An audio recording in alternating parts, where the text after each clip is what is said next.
الحمد للہ وکفا والصلاة والسلام علی عباده الذین اصطفى خصوصاً علی افضلہم وخاتم النبیین محمد الامین وعلی آلہ وصحبہ اجمعین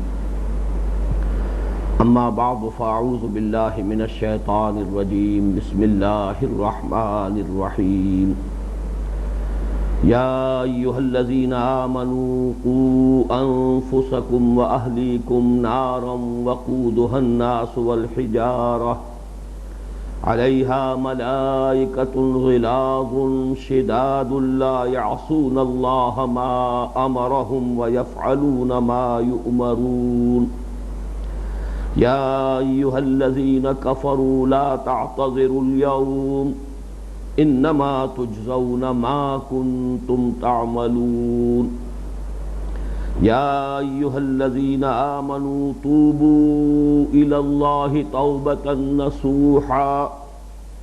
عسى ربكم ان يكفر عنكم سيئاتكم ويدخلكم جنات تجري من تحتها الانهار يوم لا يخزي الله النبي والذين آمنوا معه نورهم يسعى بين أيديهم وبأيمانهم يقولون ربنا أتمم لنا نورنا واغفر لنا إنك على كل شيء قدير صدق الله العظيم رب اشرح لي صدري ويسر لي امري واحلل عقدة من لساني يفقهوا قولي اللهم ربنا الهمنا رشدنا واعذنا من شرور انفسنا اللهم ارنا الحق حقا وارزقنا اتباعه وارنا الباطل باطلا وارزقنا اجتنابه اللهم وفقنا لما تحب وترضى اللهم وفقنا ان نتوب الیک توبۃ نصوحا آمین یا رب العالمین۔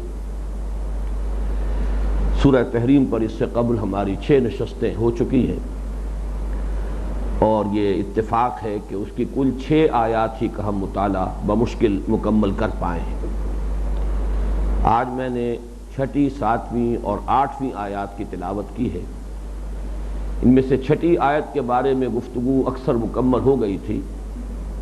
لیکن چونکہ بقیہ 2 آیات کے ساتھ اس کے مضمون کا ربط ہے لہذا اس کا اجمالی اعادہ ضروری ہے۔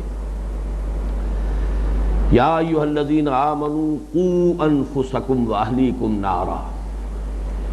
اہل ایمان بچاؤ اپنی جانوں کو بھی اور اپنے اہل و عیال کو بھی آگ سے۔ قوا فعل امر ہے اور امر کے بارے میں یہ قاعدہ ہے کہ الا یہ کہ کوئی اور قرینہ ہو، الامر للوجوب، یہ وجوب کے لیے ہے، یہ واجب ہے، یہ فرض ہے، یہ ایک ذمہ داری ہے جس کی کہ مسئولیت ہے، جس پر باز پرس ہوگی۔ اہل ایمان بچاؤ اپنے آپ کو بھی، اپنی جانوں کو بھی، اپنے نفوس کو بھی اللہ کے عذاب سے، جہنم کی آگ سے، اور بچاؤ اہل عیال کو بھی۔ یعنی در حقیقت یہ کسی بھی خاندان کے سربراہ کے لیے ایک مثبت ذمہ داری ہے جس کا کہ یہاں تذکرہ ہو رہا ہے۔ خاندانی زندگی میں ایک تو منفی انداز سے بات آ چکی ہے سورہ تغابن میں، یا ایھا الذین آمنوا ان من ازواجکم واولادکم عدوا لکم فاحذروہم، اہل ایمان تمہاری بیویوں میں سے اور اولاد میں سے بعض تمہارے دشمن ہیں، بس ان سے بچو، ان سے اپنی حفاظت کرو، چوکس رہو، چوکنے رہو۔ مراد کیا ہے کہ اللہ تعالیٰ نے اہل و عیال کے لیے انسان کے دل میں طبعاً جو محبت ڈال دی ہے، اور یہ محبت ضروری ہے۔ اگر یہ محبت نہ ہوتی تو تمدن کا یہ ہنگامہ ہی نہ ہوتا۔ وہ جو غالب نے کہا ہے کہ جب کہ تجھ میں نہیں کوئی موجود پھر یہ ہنگامہ ہے خدا کیا ہے۔ اگر انسان صرف اللہ ہی سے محبت کرتا تو پھر تمدن کا ہنگامہ ہوتا ہی نہ۔ یہ تمدن کا ہنگامہ تو اسی لیے ہے کہ اور محبتیں بھی ہیں۔ زین للناس حب الشہوات من النساء والبنین والقناطیر المقنطرۃ من الذہب والفضۃ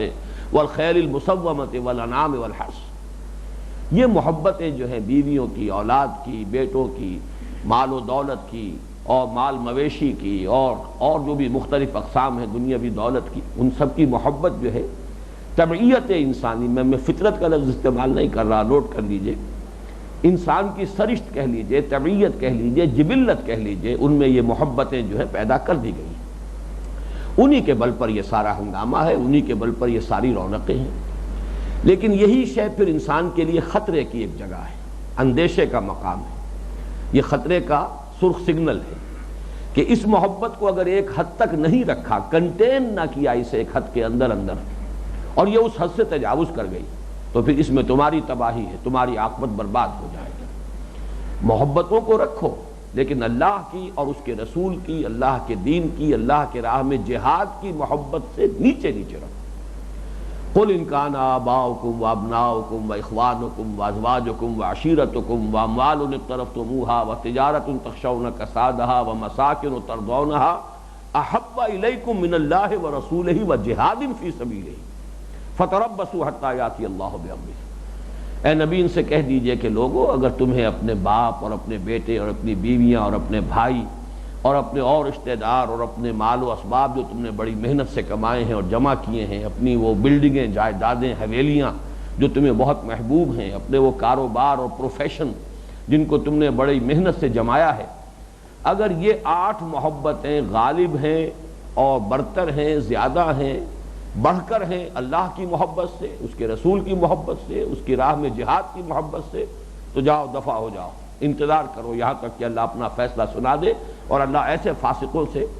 کوئی ہدایت نہیں دیتا۔ تو ایک تو یہ رخ ہے کہ آدمی چوکس رہے، محبت ہو لیکن ایک حد کے اندر، حد سے بڑھے گی تو خطرہ ہے۔ لیکن یہ تو ایک منفی انداز ہوا کہ انسان چوکس رہے، چوکنا رہے۔ حضرت مسیح کے الفاظ میں سانپ کے مانند چوکنے رہو، اگرچہ فاختہ کی مانند بے ضرر رہو، تم سے کسی کو نقصان نہ پہنچے، لیکن ایسا بھی نہیں ہونا چاہیے کہ کوئی تمہیں سادہ لوح سمجھ کر تمہیں نقصان پہنچا جائے۔ سانپ کے مانند ہوشیار لیکن فاختہ کے مانند بے ضرر بنو۔ لیکن دوسری طرف یہ مثبت رول ہے کہ اپنے آپ کو ذمہ دار سمجھو۔ اصل میں اس میں اس مغالطے کا ازالہ ہے جو آج ہم میں سے اکثر کے ذہنوں پر ہے کہ ہر شخص یہ سمجھتا ہے کہ وہ اہل و عیال کے نان نفتے کا ذمہ دار ہے، پرورش کا ذمہ دار ہے، ان کے لیے جو دنیاوی ضروریات فراہم کرنے کا ذمہ دار ہے، اپنی اولاد کی تعلیم کا ذمہ دار ہے۔ یہ تمام چیزیں جو ہیں یہ تو سب کو معلوم ہے، لیکن اس سے آگے کی ذمہ داری، مسئولیت اللہ کے ہاں یہ ہوگی۔ حدیث نبوی ہے کلکم راع وکلکم مسئول عن رعیتہ، تم میں سے ہر شخص کی حیثیت ایک ایسے چرواہے کی ہے کہ جس کے حوالے کی جاتی ہے کچھ بھیڑیں بکریاں، کوئی ریوڑ ہوتا ہے۔ اب ظاہر بات ہے صبح جو لے کر گیا ہے وہ ریوڑ، شام کو اس کو ہر بھیڑ ہر بکری کو اس کے مالک کے گھر تک پہنچانا ہے، یہ اس کی ذمہ داری ہے، ورنہ جواب دہ ہے، وہ مسئول ہوگا۔ اسی طرح اللہ نے جن کو بھی تمہارے تابع کیا ہے، تمہارے حوالے کیا ہے اس دنیا کی زندگی میں، تم مسئول ہوگے ان کے بارے میں۔ اپنی سی محنت کر گزرو ان کو تربیت کے لیے، ان کو صحیح رخ پر، ان کے جو بھی ارتقاء ہو، ان کا ذہنی فکری وہ صحیح رخ پر ہو رہا ہو، تربیت صحیح رخ پر ہو، اس میں جتنی محنت تم کر سکتے ہو کر گزرو۔ اس کے بعد بھی اگر ناکامی ہو تو ظاہر بات ہے پھر تمہاری مسئولیت نہیں ہوگی، لیکن اگر تمہاری طرف سے کوتاہی ہے تو ان کے حساب سے پہلے تمہارا محاسبہ ہو جائے گا۔ یہ ہے اصل میں وہ مثبت ذمہ داری کہ جو خاندان کے ہر سربراہ کو محسوس کرنی چاہیے۔ اور اس سورہ مبارکہ کا جو عمود ہے کہ رحمت، رافت، شفقت، نرمی، یہ تمام اوصاف بڑے محمود ہیں، پسندیدہ ہیں، لیکن ان کی بھی ایک حد ہے۔ اس حد سے اگر یہ تجاوز کر جائیں بیویوں کے حق میں، شوہر جو ہیں اگر ضرورت سے زیادہ نرم ہو جائیں وہ شوخ ہو جائیں گی، اور ان کا جو ہے معاملات وہ ہو سکتا ہے کہ جس سے مثلا جس میں بعض مسائل ایسے ہو گئے کہ جس میں خود اللہ تعالیٰ نے نبی اکرم صلی اللہ علیہ وسلم اور آپ کے ازواج مطہرات کو ٹوک دیا ہے، یا ایھا النبی لم تحرم ما احل اللہ لک تبتغی مرضات ازواجک، اور اے نبی کی بیویوں تم نے جو اپنے شوہر اور اللہ کے رسول صلی اللہ علیہ وسلم کے راز کو افشا کر دیا، یہ تمہاری خطا ہے۔ ان تتوبا الی اللہ فقد صغت قلوبکما وان تظاہرا علیہ، وہ پوری آیت مبارکہ ہم پڑھ چکے ہیں۔ تو گویا کہ نرمی اور رافت اور شفقت یہ بھی محمود اوصاف ہیں، پسندیدہ ہیں، لیکن ایک حد تک۔ خود اپنے نفس کے حق میں بھی انسان کو بہت زیادہ شفیق نہیں ہونا چاہیے، اپنے آپ کو بھی ضرورت سے زیادہ رعایتیں نہیں دینی چاہیے، اپنے اہل و عیال کو بھی انسان شفقت بھی کرے، محبت بھی کرے، لیکن گرفت بھی کرے، روکتا اور ٹوکتا بھی رہے، ان کی سرزنش بھی کرے، ان کو صحیح رخ پر لانے کی امکانی حد تک کوشش کرتا رہے۔ یا ایھا الذین آمنوا قوا انفسکم واہلیکم نارا، وقودها الناس والحجارہ، اگر تم نے کوتاہی کی اور تمہاری کوتاہی کی وجہ سے تمہارے یہ لاڈلے اور پیارے جہنم میں جھونک دیے گئے، تو سوچو کہ گویا کہ تم نے اپنے ہاتھوں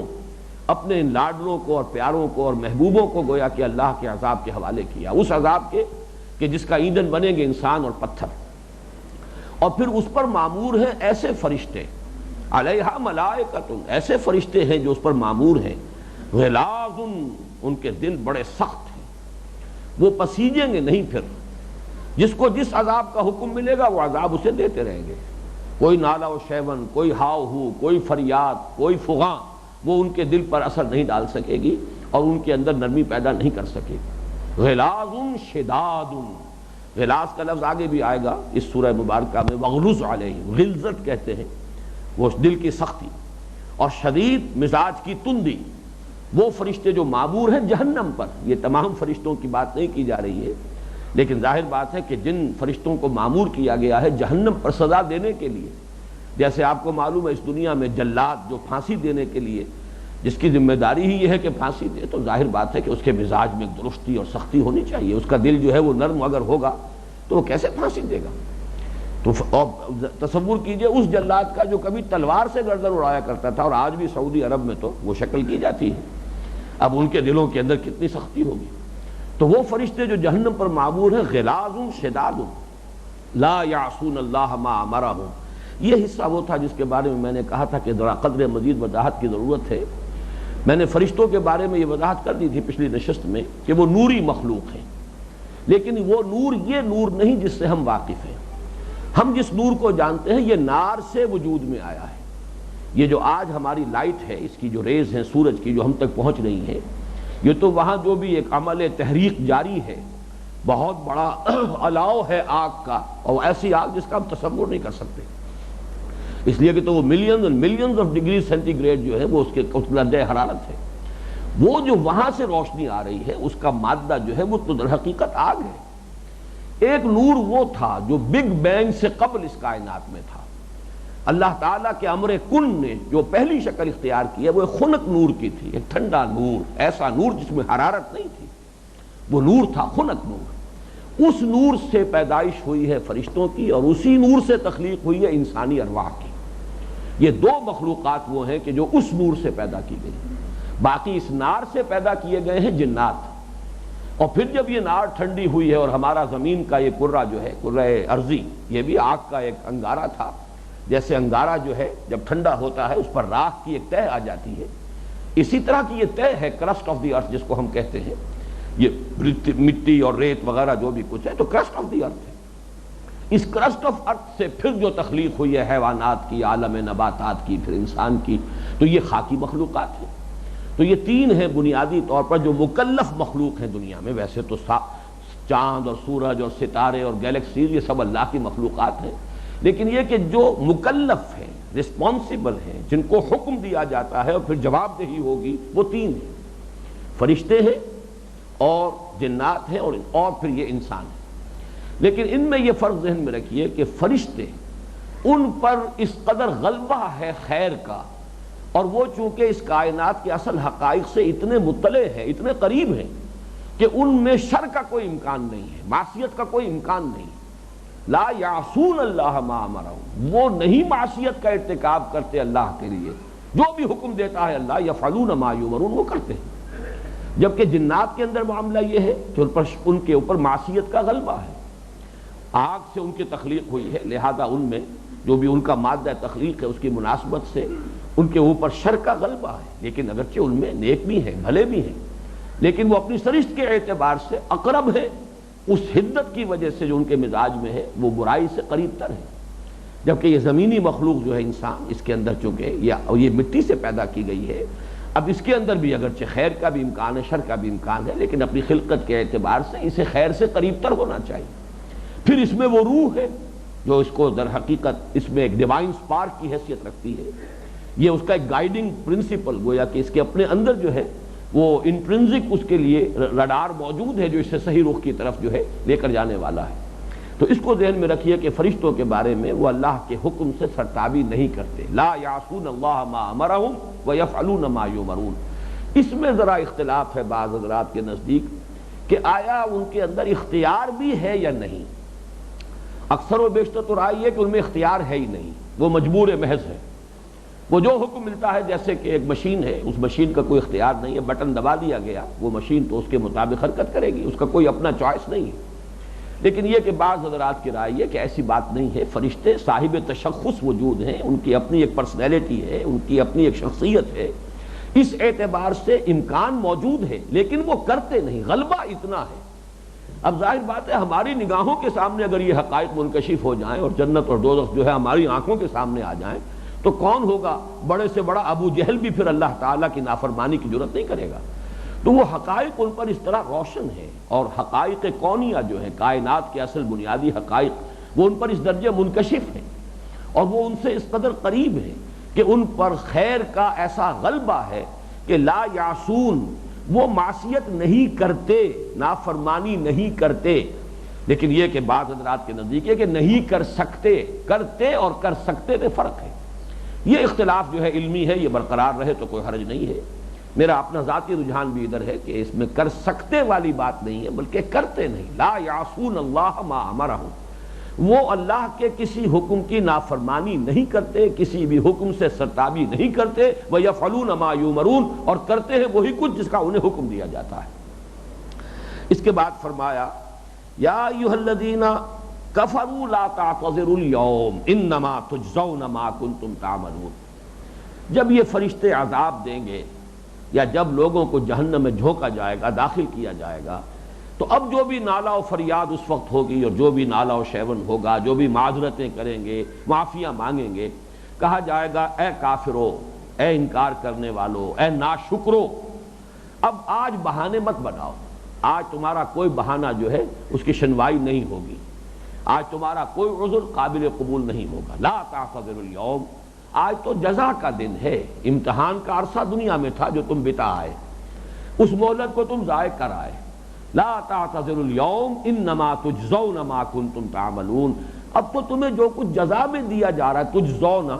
یہ مضارع مجہول کا صیغہ ہے، تمہیں جو جزا میں دیا جا رہا ہے وہ وہی کچھ ہے، ما کنتم تعملون، جو کچھ کہ تم کرتے رہے تھے۔ یہ ذرا نوٹ کر لیجئے، قرآن مجید میں دو اسلوب آتے ہیں، ایک تو بما کنتم تکسبون، جو کچھ تمہیں دیا جا رہا ہے وہ بسبب اس کے ہے جو تم نے کمایا ہے، اور ایک ہے تجزون ما کنتم تعملون۔ بڑا باریک فرق ہے اس میں۔ ایک تو یہ ہے کہ آپ نے ایک جرم کیا تھا، اس جرم کی ایک سزا معین ہے، پینل کوڈ ہے پاکستان کا، پاکستان پینل کوڈ PPC کی دفعہ فلاں کے تحت اب آپ قابل گرفت تھے، آپ کو یہ سزا دی جا رہی، آپ نے چوری کی تھی، اتنے مہینے کی سزا ہے۔ ایک یہ ہے کہ وہی جو جرم ہے وہی شکل بدل کر آپ کے سامنے آ جائے۔ در حقیقت ہمارے یہ اعمال، چاہے وہ نیکی کے اعمال ہو اور چاہے وہ بدی کے اعمال ہو، ان کی ایک معنوی حقیقت ہے جس کو اس وقت ہم نہیں دیکھ سکتے، ہمارے سامنے تو ان کا ظاہری جو بھی ایک محسوس صورت ہے وہ آتی ہے، لیکن ہر شے کی ایک معنوی حقیقت ہے، اور قیامت کے دن حقیقت میں وہ معنوی جو حقیقت ان کی ہے وہی سامنے آ جائے گی، تو گویا کہ وہی کچھ تمہیں بدلے میں دیا جا رہا ہے جو کچھ تم کر کے لائے تھے، صرف یہ کہ اس کی اصل حقیقت، جیسے آپ کہیں کہ کونین کی گولی ہے لیکن شوگر کوٹڈ ہے، اس وقت تو آپ آرام سے منہ میں رکھے ہوئے اسے اور وہ میٹھی لگ رہی ہے، لیکن یہ کہ اگر کچھ دیر تک آپ منہ میں رکھیں گے تو ظاہر ہو جائے گی کہ اس کے اندر جو تلخی ہے، کرواہٹ ہے، وہ اپنے آپ کو ظاہر کر دے گی۔ تو تمہارے یہ اعمال جو اس دنیا میں تم کر رہے ہو، بدی کے اعمال، حقیقت میں یہ آگ کے انگارے ہیں، اسی لیے فرمایا گیا ہے ما یاکلون فی بطونہم الا نارا، الفاظ صحیح یاد نہیں آ رہے،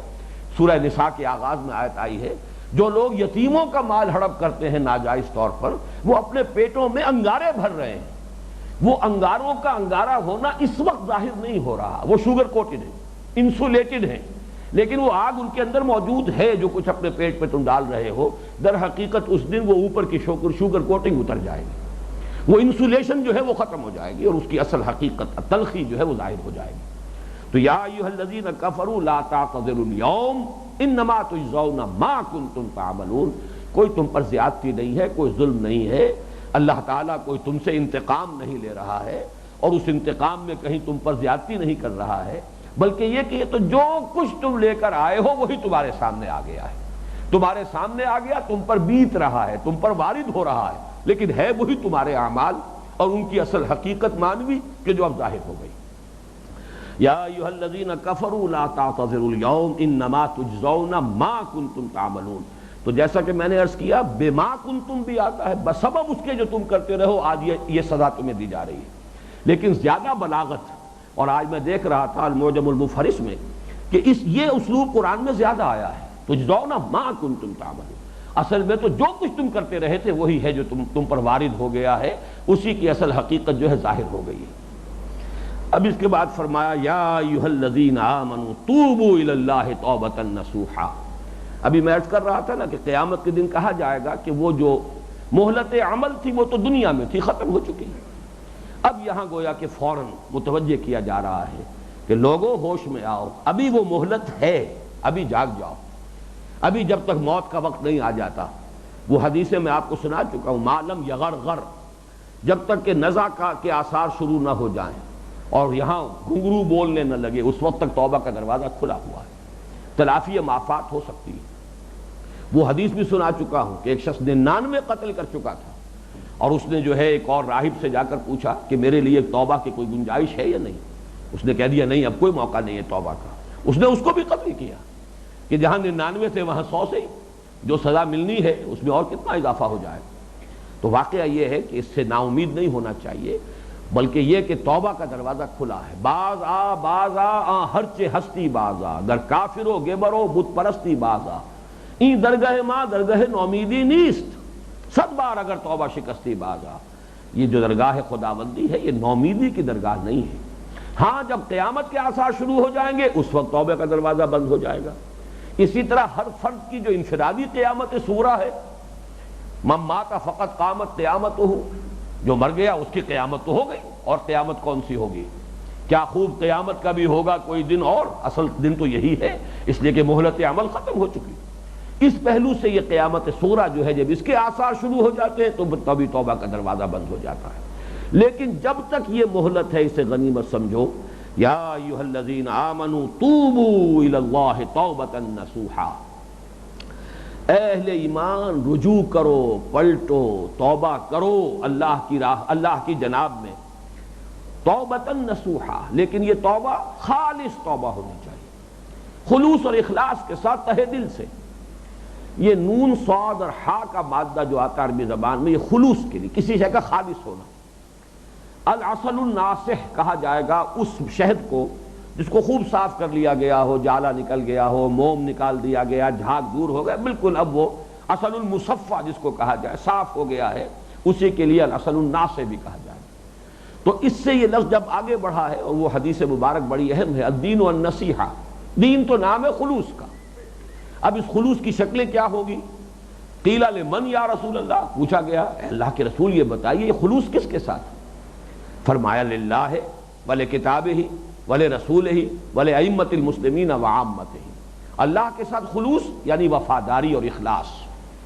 اسی طرح اللہ کی کتاب کے ساتھ خلوص اور وفاداری، اللہ کے رسول کے ساتھ خلوص اور وفاداری، اور پھر اہل ایمان جو ہیں ان کے جو امام ہیں ان کے ساتھ خلوص. تنقید ہو تو خلوص سے، ان کی اصلاح کی نیت سے ہو، انہیں کنڈم کرنے کے لیے نہ ہو جو آج کل کی سیاست کا مزاج ہے کہ در حقیقت وہ ساری تنقیدیں جو ہوتی ہیں وہ کنڈم کرنے کے لیے ہوتی ہیں، وہ صرف ان کو لوگوں کی نگاہوں سے گرانے کے لیے. اس لیے کہ آج کی جنگ جو ہے وہ تو جنگ اقتدار ہے، آج کی سیاست کا نام ہی ہے کہ وہ اقتدار کی کشاکش ہے.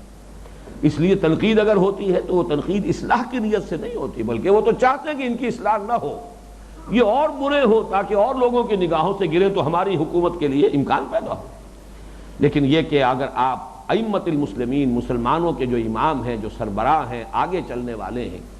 ان کے ساتھ خلوص کا معاملہ کریں، جو تنقید بھی ہوگی تو خلوص کے ساتھ ہوگی، اس نیت سے ہوگی کہ ان کی اصلاح ہو جائے. اور اگر انہیں مشورہ دیا جائے گا تو خلوص کے ساتھ دیا جائے گا، اس لیے دیا جائے گا کہ وہ اپنی اصلاح کریں، صحیح راستے پر چلیں. یہ نہیں کہ اگر ہم نے صحیح راستہ انہیں بتا دیا اور وہ صحیح راستے پر آ گئے تو ان کا اقتدار تو اور پختہ ہو جائے گا، وہ تو اور لوگوں کی آنکھوں کی نگاہ کا تارا بن جائے گا. اس اعتبار سے وَلِأَئِمَّةِ الْمُسْلِمِينَ وَعَامَّتِهِمْ، اور عام جو مسلمان ہیں، یہاں نوٹ کیجئے کہ ائمۃ المسلمین کو مقدم رکھا گیا ہے، اس لیے کہ جو ذمہ دار ہیں ان لوگوں کی خرابی اور غلطی وہ ہزاروں لاکھوں تک اس کا نقصان پہنچے گا، اور ان کی اصلاح ہو جائے تو لاکھوں اور کروڑ تک اس اصلاح کا جو کہ اثرات جو ہیں وہ ممتد ہوں گے، لاکھوں اور کروڑوں انسانوں تک پہنچیں گے. بہرحال یہ لفظ نصوح جو ہے اس کو یہاں پر اب نوٹ کیجئے، توبہ کرو لیکن توبہ یہ رسمی توبہ نہ ہو، یہ توبہ زبانی کلامی توبہ نہ ہو۔ آج میں دیکھ رہا تھا امام زمخشری، جنہیں عام طور پر کشاف کے نام سے لوگ جانتے ہیں اس لیے کہ انہوں نے اپنی تفسیر کا نام کشاف رکھا ہے، تو صاحب کشاف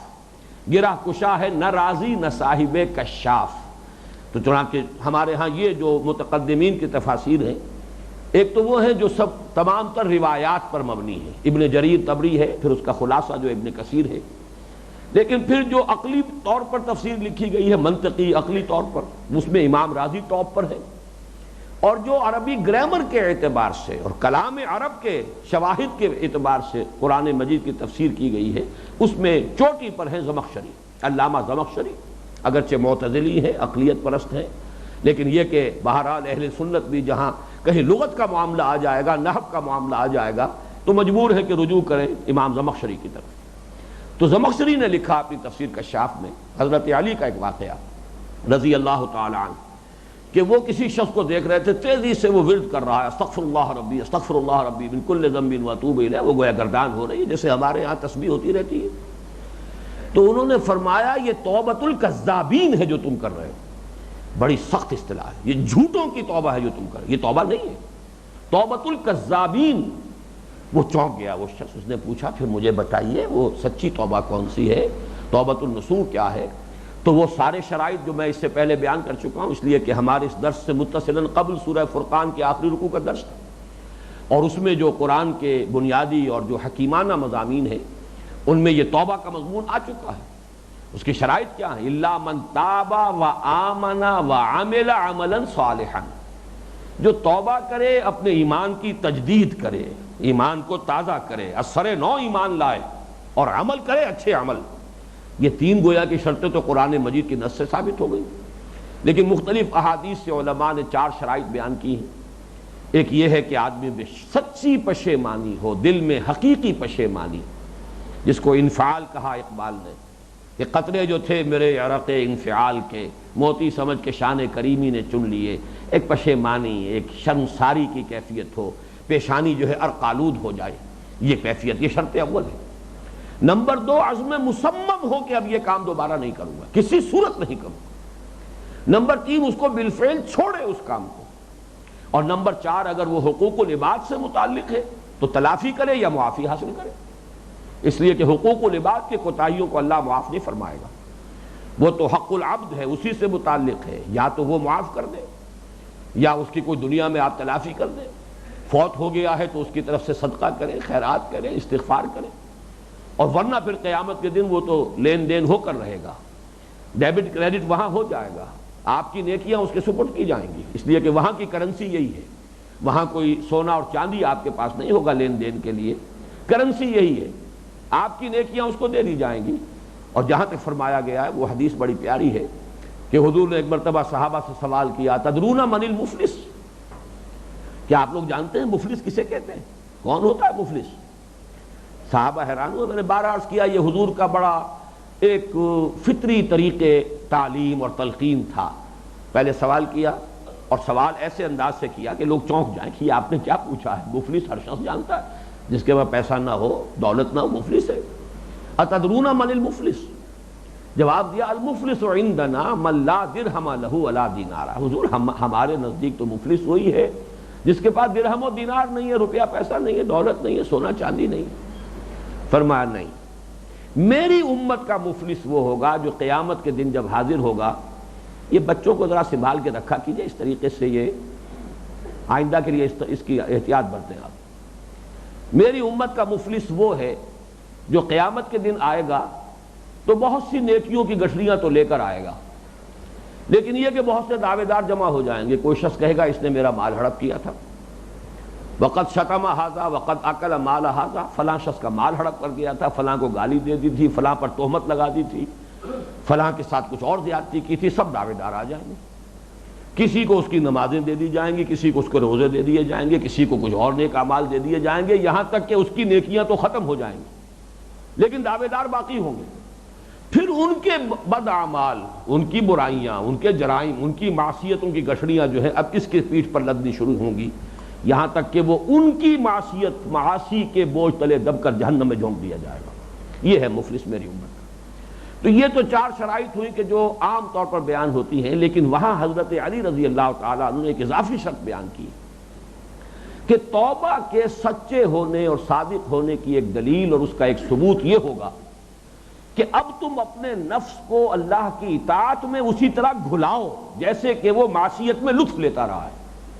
جب تک یہ علاج نہیں کرو گے اس کا، در حقیقت توبہ کا حق ادا نہیں ہوگا۔ تمہارے اس نفس نے بڑی لذتیں لی ہیں، بہت اس نے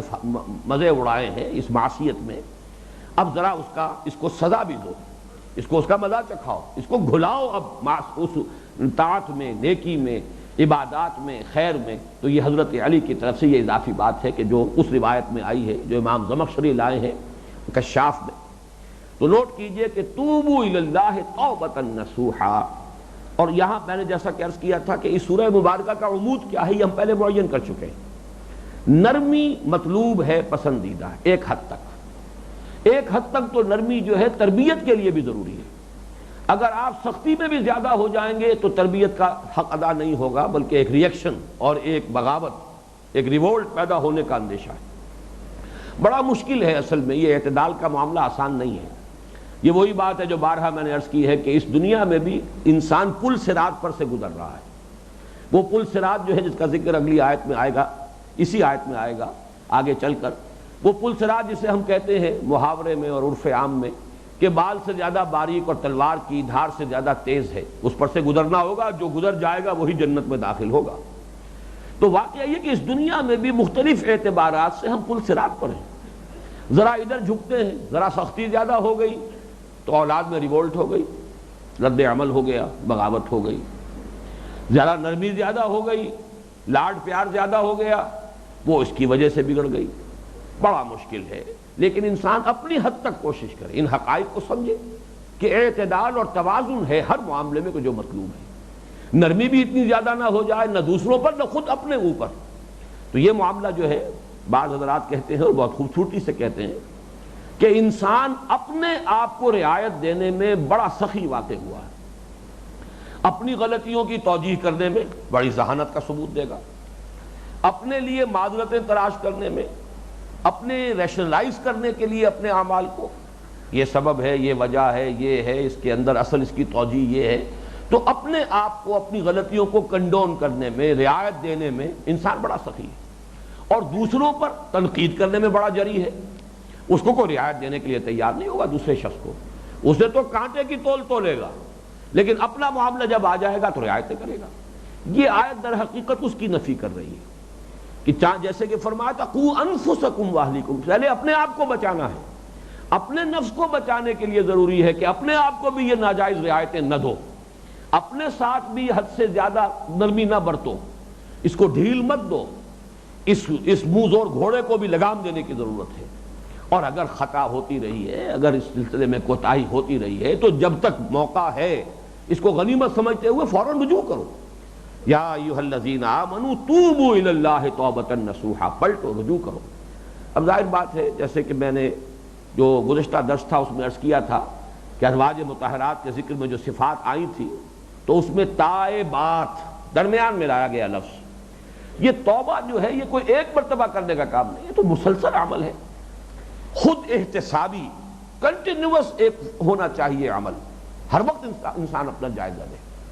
ہر رات کو سونے سے پہلے، اس سے پہلے کہ آنکھ بند ہو اور نیند آ جائے، نیند کا غلبہ ہو جائے، آدمی اپنا جائزہ لے لے، آج میں نے کیا کچھ کیا ہے، کیا کوتاہیاں ہوئی ہیں، کیا خطائیں ہوئی ہیں، اپنا حساب کتاب کر کے بیلنس شیٹ جو ہے اس کا اندازہ کر کے پھر سوئے۔ اور احتساب نفس جو ہے یہ تسلسل کے ساتھ ہوتا رہے، خطاؤں کا جو ہے انسان اپنا ادراک کرے، اعتراف کرے، اور پھر یہ کہ اس کے لیے توبہ مسلسل جاری رکھے۔ تو اس لیے فرمایا ہے کہ قوا انفسکم واہلیکم نارا، اور توبوا الی اللہ توبۃ نصوحا، پلٹو، رجوع کرو، لوٹو، توبہ کرو اللہ کی جناب میں، لیکن خلوص کے ساتھ، اخلاص کے ساتھ۔ یہ توبۃ الکذابین نہ ہو حضرت علی رضی اللہ تعالی عنہ کے الفاظ کے مطابق، بلکہ یہ توبۃ النصوح ہو، پاک صاف خلوص کے ساتھ، تہ دل سے۔ عسیٰ ربکم ان یکفر عنکم سیئاتکم، ہو سکتا ہے، امید ہے، توقع کی جا سکتی ہے یہاں پہ یقین نہیں دلایا، اس لیے کہ انسان کے اوپر ایک خوف کا غلبہ اس اعتبار سے رہنا چاہیے، ما بین الخوف والرجاء، خوف بھی برقرار رہے، امید بھی برقرار رہے۔ اگر خوف بالکل ختم ہو جائے گا تو بھی بگٹٹ ہو جائے گا، تو بھی اس کی لگام ڈھیلی پڑ جائے گی۔ تو عسیٰ کہا ہے، امید رکھو، اگر تم توبہ کرو گے، عسیٰ ربکم ان یکفر عنکم سیئاتکم، تو تمہارا رب دور کر دے گا تم سے تمہاری برائیوں کو۔ یہ سورہ تغابن میں آ چکا ہے۔ تکفیر سیئات کے معنی کیا ہے؟ نامہ اعمال سے بھی برائیوں کے دھبے دھو دیے جائیں گے، اور دامن کردار پر بھی جو برے داغ ہیں ان کو صاف کر دیا جائے گا۔ یہ گویا کہ تکفیر دور کرنا، ہٹا دینا، چھپا دینا، دبا دینا، اس کے آثار کو زائل کر دینا، اس کے اثرات کو معدوم کر دینا۔ عسیٰ ربکم ان یکفر عنکم سیئاتکم ویدخلکم جنات تجری من تحتہا الانہار، اور داخل کرے گا تمہیں ان باغات میں جن کے نیچے یا جن کے دامن میں ندیاں بہتی ہوں گی۔ یوم لا یخزی اللہ النبی والذین آمنوا معہ، جس دن کہ اللہ رسوا نہیں کرے گا اپنے نبی کو اور ان کو جو اس کے ساتھ ایمان لائے، یعنی اس روز سب کے لیے رسوائی ہے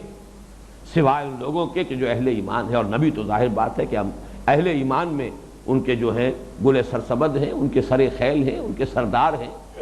اول المومنین ہیں۔ آمن الرسول بما انزل الیہ من ربہ والمومنون،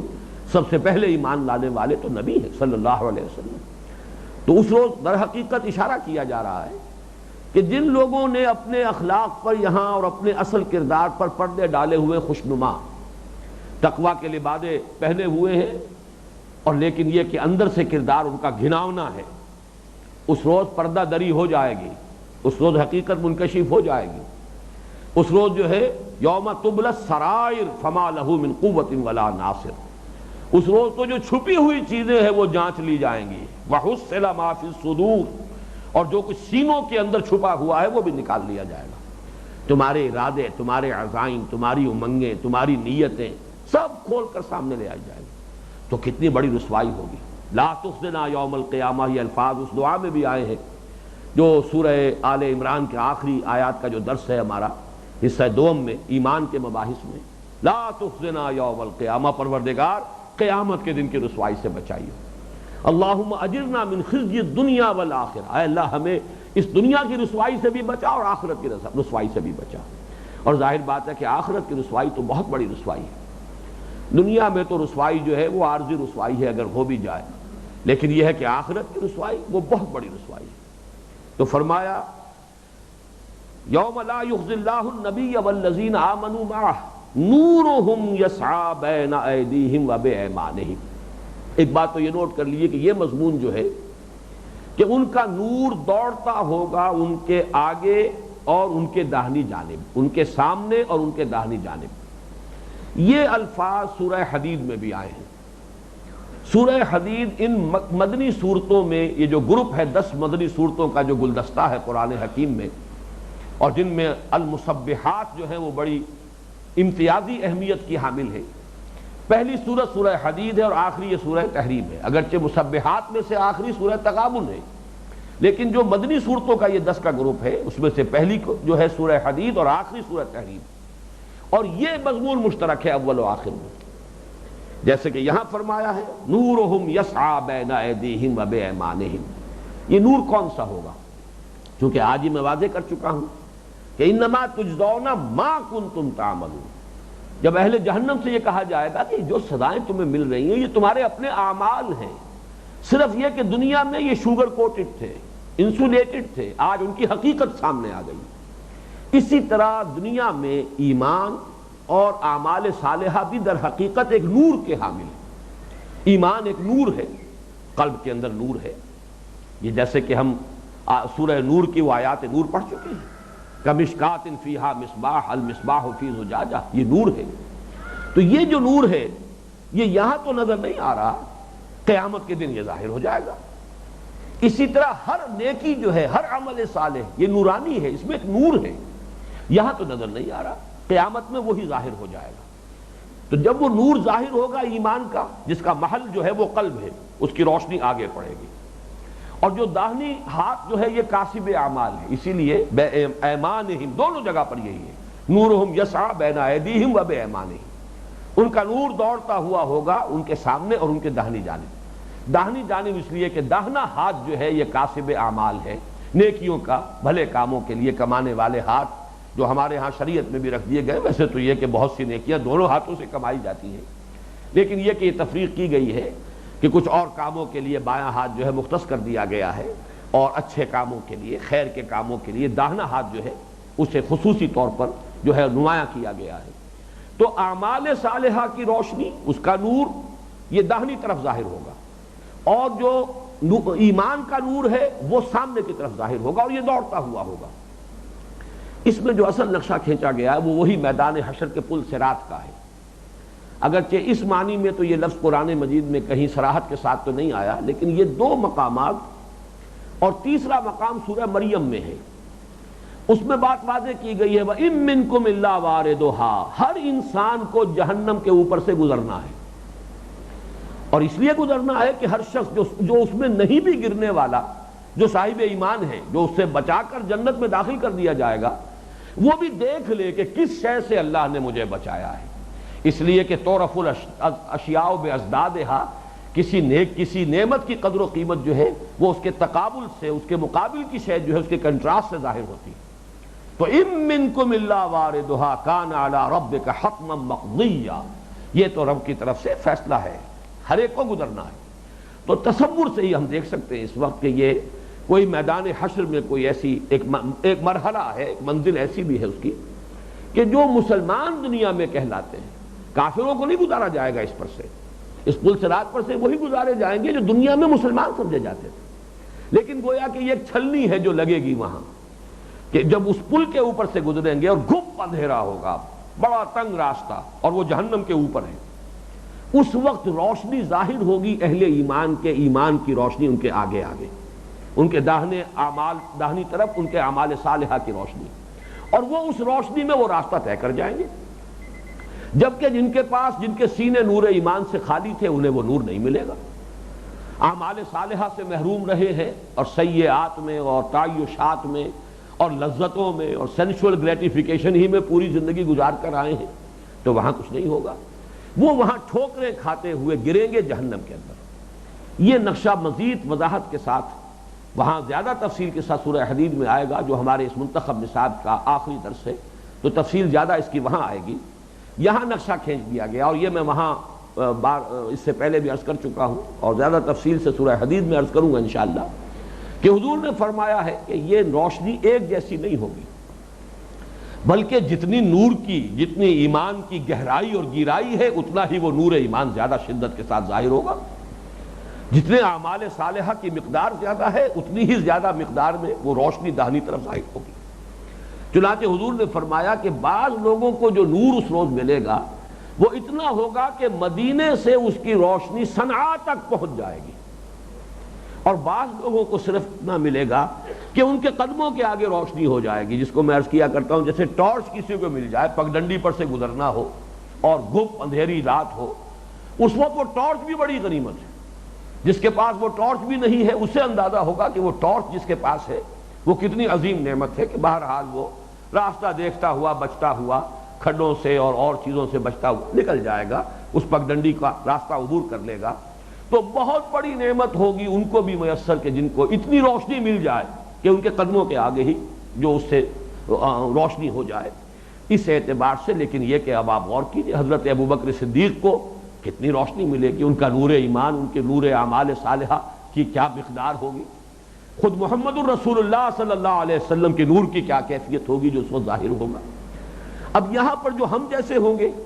ٹمٹماتے ہوئے نور لے کر جو جائیں گے، مجھے وہ نظم یاد آ رہی ہے جو علامہ اقبال نے بانگ درا میں کسی انگریزی نظم کی ترجمانی کی ہے، کہ ایک ماں جو اپنے فوت شدہ بچے پر بہت روتی تھی، اس نے خواب دیکھا کہ بچے بہت سے جا رہے ہیں، ان کے ہاتھوں میں چراغ ہے، اس کا بچہ جو تھا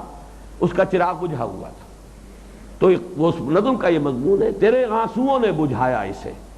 اسی طریقے سے یہ سمجھیے کہ ہم جو اپنے جو بھی پونجی تھوڑی بہت ہے لے کر جائیں گے، تو شاید وہ ٹمٹماتا ہوا چراغ ہو، وہ بہت ہی ہلکی سی کوئی ٹارچ کی روشنی ہو، اس وقت یہ دعا ہمارے زبانوں پر آئے گی، یقولون ربنا اتمم لنا نورنا واغفر لنا۔ وہ کہتے ہوں گے اے رب ہمارے اتمام فرما دے ہمارے لیے ہمارے اس نور کا، یہ بھی بڑا تیرا فضل ہے کہ تو نے ہمیں اتنی روشنی عطا کر دی، لیکن اے اللہ تجھے اختیار حاصل ہے۔ یہ ہماری اپنے اعمال کی کوتاہیاں ہیں کہ ہمارا یہ نور اس درجے مدھم ہے، اتنا تھوڑا ہے، ناقص ہے، اس میں وہ شدت نہیں ہے۔ آخر دیکھیں کہ لوگوں کو کیسی مقدار میں وہ نور ملے۔ تو بہرحال یہ دعا جو ہے جو اس وقت کرنی ہے، آج بھی ہمیں کرتے رہنا چاہیے، اور اس میں جتنی بھی تلافی کا موقع مل رہا ہے اب اپنے اس نور کو بڑھانا چاہیے، نور ایمان کو بھی اور نور اعمال صالحہ کو بھی۔ بہرحال اس وقت یہ ان کی زبان پر الفاظ ہوں گے، ربنا اتمم لنا نورنا واغفر لنا، اے رب ہمارے کامل فرما دے ہمارے اس نور کو، اور ہمیں بخش دے، معاف فرما دے، مغفرت فرما دے، خطاؤں سے درگزر فرما۔ ہمارے ان خطاؤں ہی نے تو اس نور کو مدھم رکھا ہے، ہمارے ان گناہوں اور بدعملیوں کی وجہ ہی سے تو ہمارا یہ نور جو ہے اتنا ناقص ہے۔ اگر تو اس کی تلافی فرما دے اپنے فضل سے، اپنے کرم سے، اور اتمام فرما دے ہمارے نور کا، انک علی کل شیء قدیر، تو تجھے اس کا اختیار حاصل ہے، تجھے اس کی قدرت حاصل ہے، تجھے اس کا اختیار حاصل ہے۔ اس اعتبار سے یہ نقشہ ہے کہ جو اہل ایمان کا اس آیت میں کھینچا گیا ہے۔ اللہ تعالی ہمیں توفیق دے کہ جو بھی مہلت عمل مل رہی ہے اس میں خلوص دل کے ساتھ اللہ کی جناب میں توبہ کریں۔ بارک اللہ لی ولکم فی القرآن العظیم ونفعنی وإیاکم بالآیات والذکر الحکیم۔